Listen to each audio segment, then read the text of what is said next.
बलराम जयंती 2024 बलदाऊ जी के संबंध में भगवान श्री कृष्ण के बड़े भाई बलराम जी को ही बलदाऊ कहते हैं। भाद्रपद के कृष्ण पक्ष की षष्ठी को उनकी जयंती मनाई जाती है, जिसे हर छठ भी कहते हैं। इस बार यह पर्व 24 अगस्त 2024 को रहेगा। आओ जानते हैं बलदाऊ जी के संबंध में रोचक जानकारियाँ। पुराणों के अनुसार भगवान शेषनाग ने देवकी के गर्भ में सप्तम पुत्र के रूप में प्रवेश किया था। कंस इस गर्भ के बालक को जन्म लेते ही मार देना चाहता था। तब भगवान श्री हरि ने योग माया को बुलाया और कहा कि आप देवकी के इस गर्भ को ले जाकर रोहिणी के गर्भ में डाल आओ। इस तरह बलराम जी ने वासुदेव जी की पहली पत्नी रोहिणी के गर्भ से जन्म लिया, जो यशोदा मैया के यहाँ रहती थी। देवकी के पेट से गर्भ को खींचकर निकाल कर उसे रोहिणी के गर्भ में डालने की इस क्रिया को संकर्षण कहा जाता है। इस गर्भ से खींचे जाने के कारण ही बलराम जी का नाम संकर्षण पड़ा।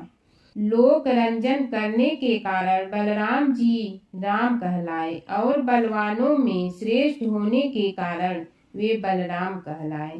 वे अपने साथ हमेशा एक हल रखते थे, इसलिए उन्हें हलधर भी कहा जाता था। बलराम का सबसे प्रमुख अस्त्र हल और मूसल था।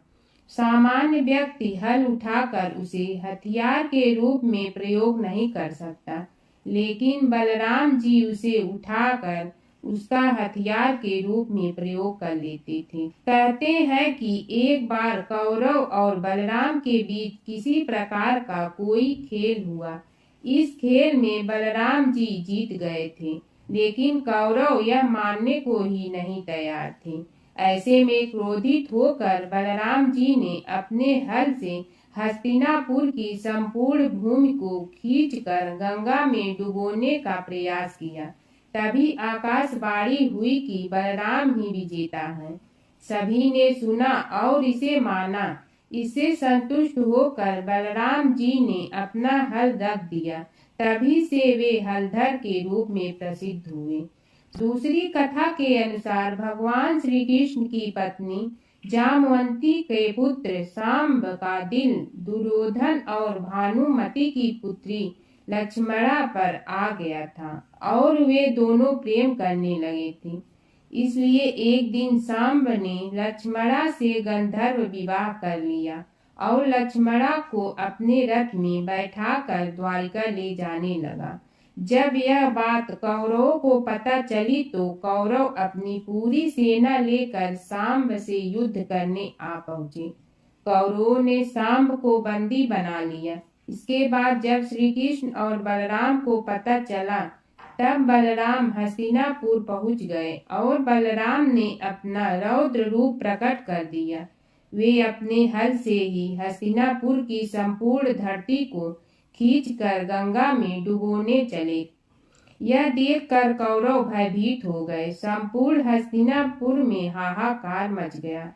सभी ने बलराम से माफी मांगी और तब सांब को लक्ष्मणा के साथ विदा कर दिया। बलराम की पत्नी रेवती कई युग बड़ी थी। वह सतयुग की महिला थी और लगभग कई फुट लंबी थी। गर्ग संहिता के अनुसार रेवती के पिता ककुंभी सतयुग में अपनी पुत्री के साथ ब्रह्मा जी से मिलने गए। वहां उन्होंने रेवती के लिए किसी योग्य वर की प्रार्थना की। ब्रह्मदेव ने हंसते हुए कहा कि जितना समय आपने यहाँ बिताया है, उतने समय में पृथ्वी पर 27 युग बीत चुके हैं और अभी द्वापर का अंतिम चरण चल रहा है। आप शीघ्र पृथ्वी पर पहुँचिए। वहाँ शेषा अवतार बलराम आपकी पुत्री के सर्वथा योग्य है। जब रेवती पृथ्वी पर आकर बलराम से मिली तो उनकी लंबाई में बड़ा अंतर था। तब बलराम जी ने अपने हल के प्रभाव से रेवती की ऊंचाई 7 हाथ कर दी थी और बाद में दोनों को विवाह हुआ। रासलीला के समय वरुण देव ने अपनी पुत्री वारुणी को तरल शहद के रूप में वहां भेजा, जिसकी सुगंध और स्वाद से बलराम जी एवं सभी गोपियों को मन प्रफुल्लित हो उठा। बलराम रासलीला का आनंद यमुना नदी के पानी में लेना चाहते थे। जैसे ही बलराम ने यमुना को उन सब के समीप बुलाया, यमुना ने आने से मना कर दिया। तब क्रोध में बलराम ने कहा कि मैं तुझे अपने हल से बलपूर्वक यहाँ खींचता हूँ और तुझे सैकड़ों टुकड़ों में बांटने का श्राप देता हूँ। यह सुनकर यमुना घबरा गई और क्षमा मांगने लगी। तब बलराम ने यमुना को क्षमा किया, परंतु हल से खींचने के कारण यमुना आज तक छोटे छोटे अनेक टुकड़ों में बहती है। एक बार बलराम जी को अपने बल पर बड़ा घमंड हो चला था। तब श्री कृष्ण की प्रेरणा से एक दिन द्वारिका के बगीचे में हनुमान जी प्रवेश करके वहां फल फूल खाते हुए बहुत उत्पात मचाते हैं। द्वारिका के सैनिक घबरा कर बलराम जी के पास जाकर कहते हैं कि कोई वानर द्वारिका में घुसकर उत्पात मचा रहा है। फिर बलराम जी और हनुमान जी का युद्ध होता है, जिसमें बलराम जी पसीना बहाकर कहते हैं कि हे वानर, तू जरूर कोई मायावी वानर है, बता तेरी सच्चाई क्या है, अन्यथा मैं अपना हल निकालता हूँ। फिर बलराम जी कहते हैं, तुम यूं नहीं मानोगे तो मुझे अपना हल निकालना ही होगा। ऐसा कहकर बलराम जी अपने हल का आह्वान करते हुए कहा। यह देखकर हनुमान जी श्री कृष्ण से कहते हैं कि बचाइए प्रभु, बचाइए प्रभु, ये तो अपना हल निकाल रहे हैं, ये तो शेषनाग का अवतार है, इनके हल से तो तीनों लोक नष्ट हो जाते हैं।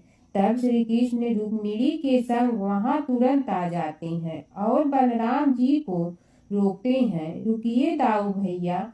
और फिर श्री कृष्ण बताते हैं कि ये हनुमान जी हैं। यह सुनकर बलराम जी चकित होकर उससे क्षमा मांगते हैं।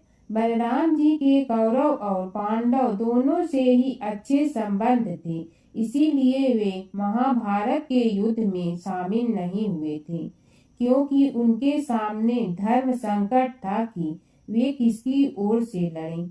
महाभारत में वर्णित है कि जिस समय युद्ध की तैयारियां हो रही थी और उधर एक दिन भगवान श्री कृष्ण के बड़े भाई बलराम पांडवों की छावनी में अचानक पहुंचे।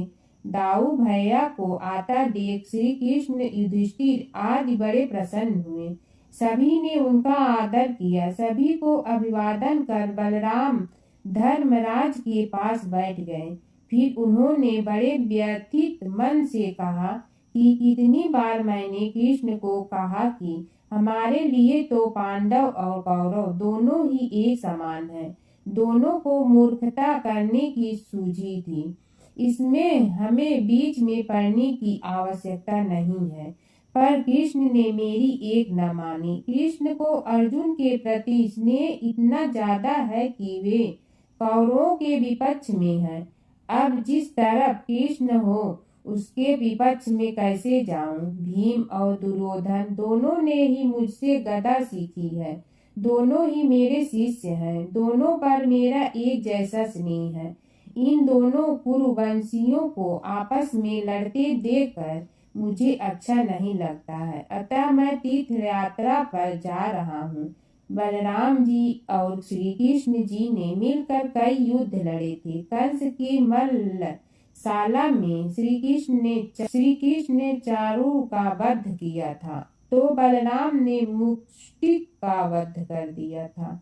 बलराम जी ने अकेले भी कई युद्ध लड़े थे, जैसे वानर द्वीप तो उन्होंने पराजित किया था। जरासंध और बलराम जी ही अपने योग्य प्रतिद्वंदी जान पड़े। यदि श्री कृष्ण ने मना न किया होता तो बलराम जी प्रथम आक्रमण में ही उसे यमलोक भेज दिए थे। बलवानों में श्रेष्ठ होने के कारण उन्हें बलभद्र भी कहा जाता है। इनके नाम से मथुरा में दाऊ जी का प्रसिद्ध मंदिर है। जगन्नाथ की रथ यात्रा में इनका भी एक रथ होता है।